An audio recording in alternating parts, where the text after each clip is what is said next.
It's a party and everyone's invited. It's not my mouth, though.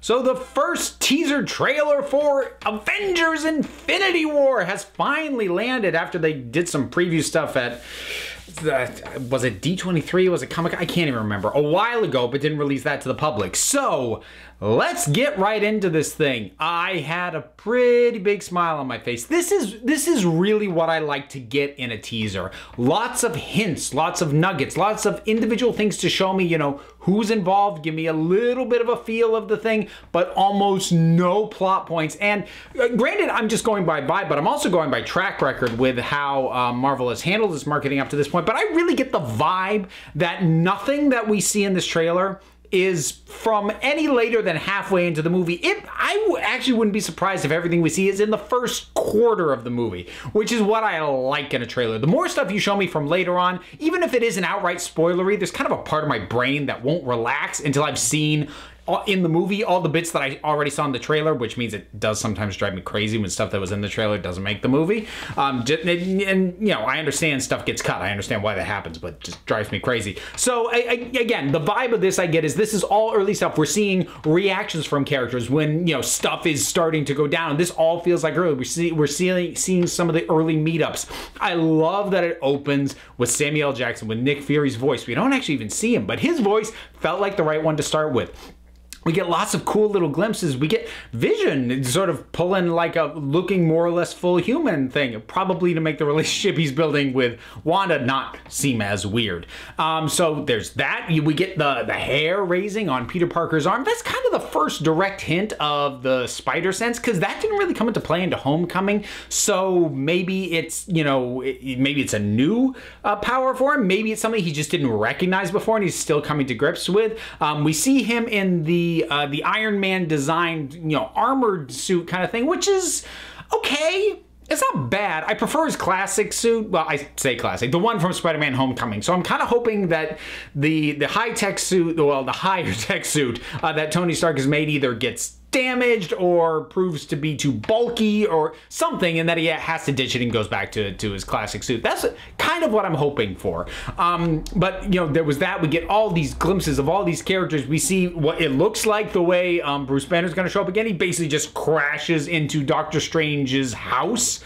That's cool. I like that Wong's right there. There was a surprising amount of supporting characters displayed, just as much as the main ones you would expect to be there. And there's a bunch of nice little beats. I love the line from Black Panther saying, "Get this man a shield," and then Captain America steps forward. It really reminds me of a line from John Wick Chapter 2, which was also in the trailers for that, where Lawrence Fishburne said, "Get this man a gun." And obviously the tone is a little bit different in their delivery, but it reminded me that it was a cool moment in both trailers. So I just felt like tossing that out there. We get glimpses.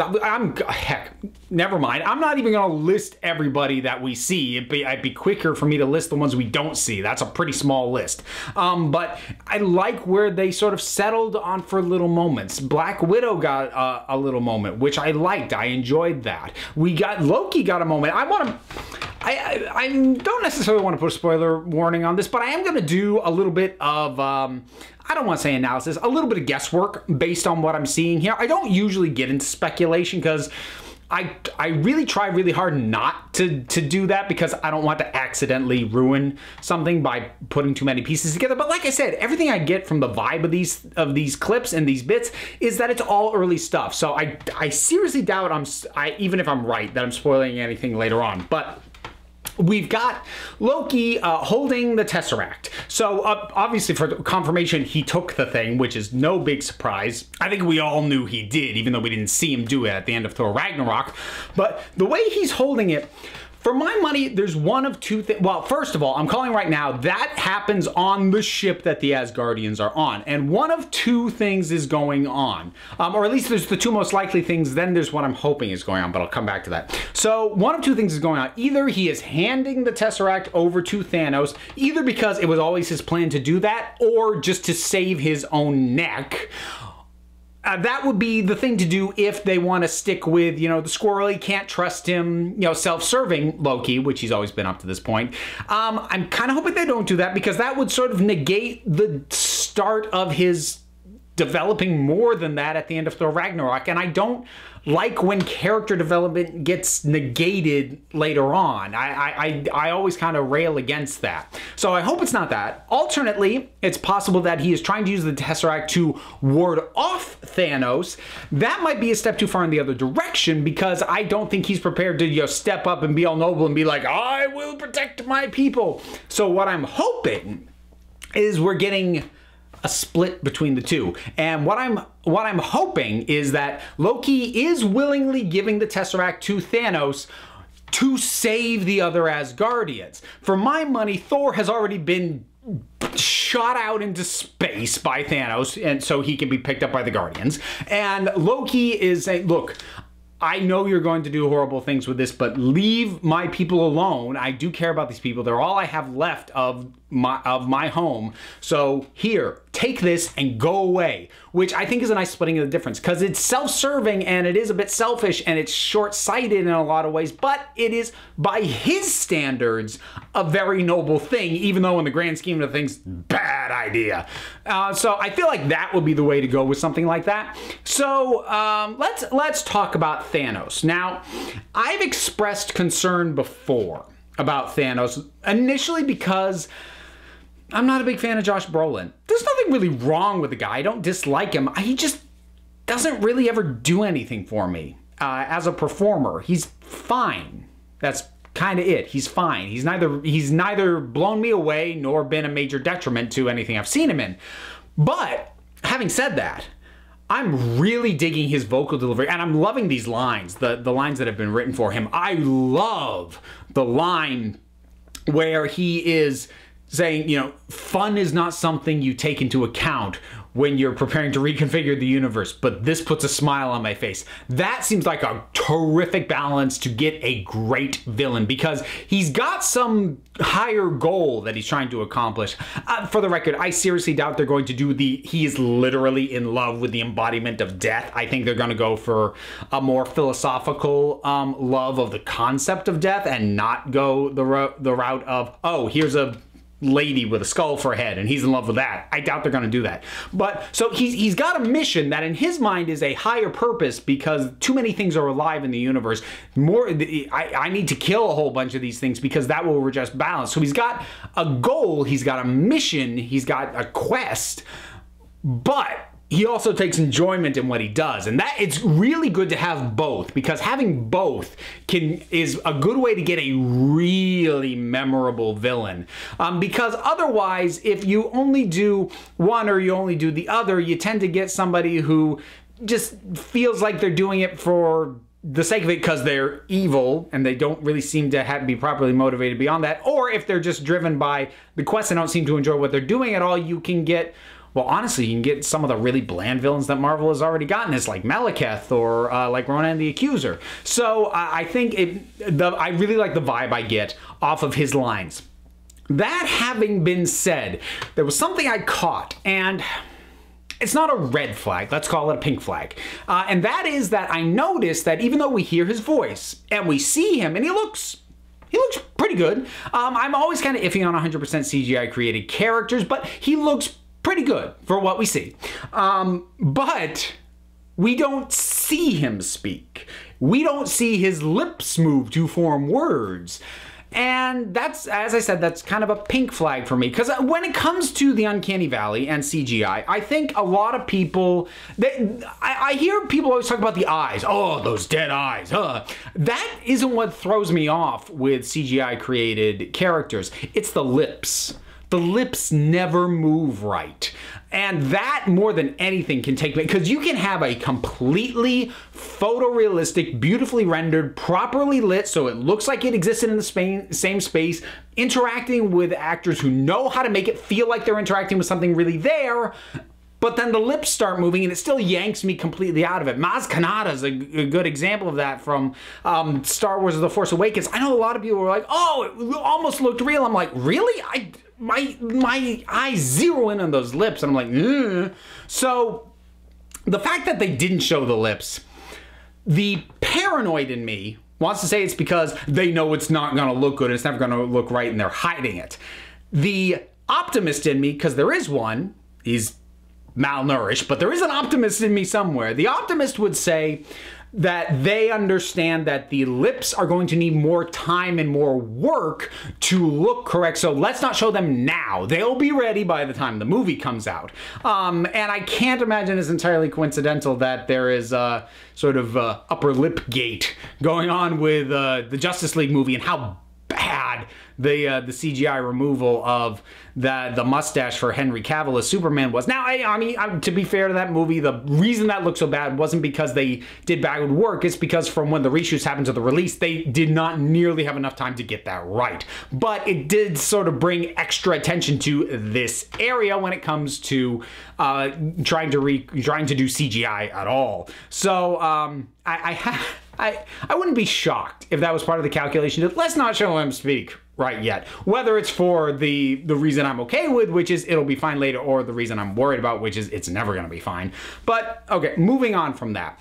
I'm liking the overall vibe of this thing because you really do get the sense like this is a massive, like you're seeing all these characters all having this moments and reacting to things they see immediately in front of them, or kind of looking off in the distance. Who knows what they're even looking at, but we're getting them all pulled together. And the Avengers theme music is funny to me because it's not a theme that I ever really thought much about when I saw the first Avengers movie, but it's grown on me over time, and at this point I love it. And when that theme kicked in at the very end, I did get sort of the hairs on the back of my neck a little bit, which is not common for me. It happens pretty rarely.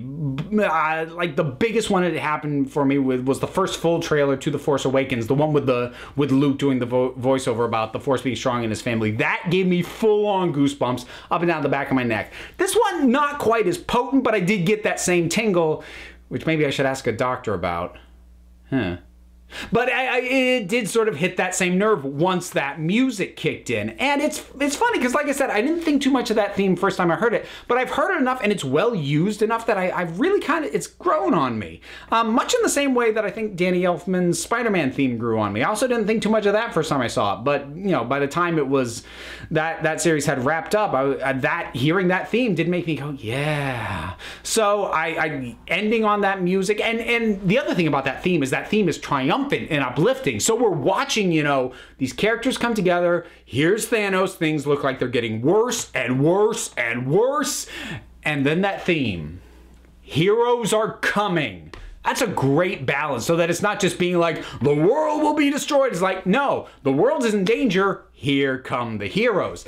Now, sort of the button on the end of it with the Guardians of the Galaxy, I like more on the rewatch, because I have now watched it 4 or 5 times. If it had come out early enough in the day where I could have gotten a live recording before I went to work, I would have done a live reaction, but it didn't. And there was no way I was going to wait to watch this stuff until I got home from work. So yeah, on my lunch break, I watched it like 5 times, I don't know. But in any case, initially sticking the Guardians of the Galaxy at the end, I was like, oh, okay, because it seemed like not a bad thing, but kind of a weak thing to sort of do as a final button on your trailer after the title has been shown.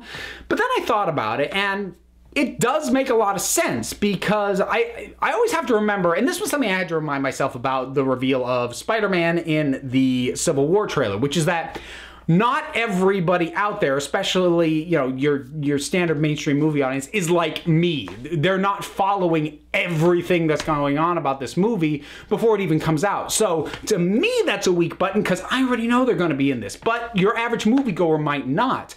And even if they do, it's still kind of a nice note to end on, because you get really wrapped up in the trailer as it goes along. You're seeing more and more and more characters, and you're starting to get a sense of a scope of the threat. And then the theme kicks in, and you're like, oh. And because the Guardians of the Galaxy are the most detached from the rest of the Marvel Universe, that's kind of a nice note to have as the final button, because it becomes a point of just going, oh yeah, but don't forget, these guys will be there too, because you wouldn't logically think that. You kind of have to be told if you're not like me and following all this stuff.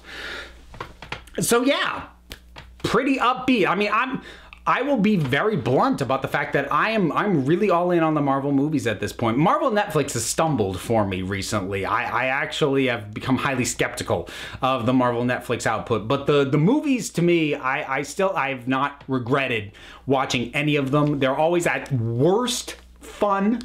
And sometimes they're great. I don't know if this one's going to be great because, I mean, this is a massive cast. This is a lot to juggle. But I do think it's going to be fun.